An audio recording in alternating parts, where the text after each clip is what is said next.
ప్రార్థించకపోవటం వల్ల కలిగే మొట్టమొదటి నష్టమేంటో తెలుసా? మనం ప్రభుకి దూరం అయిపోతాం. ప్రార్థన లేమి దేవుని సన్నిధికి, ఆయన సహవాసానికి మనలను దూరం చేస్తుంది.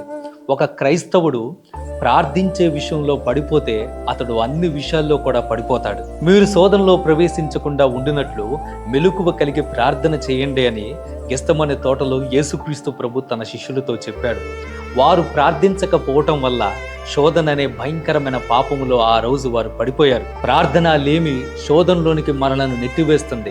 చిన్న చిన్న పరిస్థితులకు, కష్టమైన పరిస్థితులకు, క్లిష్ట పరిస్థితులకు తట్టుకోలేని, వాటి ఎదుట నిలబడలేని అల్పమైన జీవులుగా ప్రార్థన లేమి మనలను మారుస్తుంది. మీ నిమిత్తం నేను ప్రార్థించుట మానిన ఎడల యెహోవాకు విరోధంగా నేను పాపము చేసిన వాడనగుదును అని చెప్పేసి భక్తుడైన సమూయేలు అన్నాడు. ప్రార్థన పాపము చేయనివ్వదో, పాపం ప్రార్థన చేయనివ్వదు. ప్రార్థనలో పడిపోవటం అంటే పాపములో పడిపోవటం అనే అర్థం.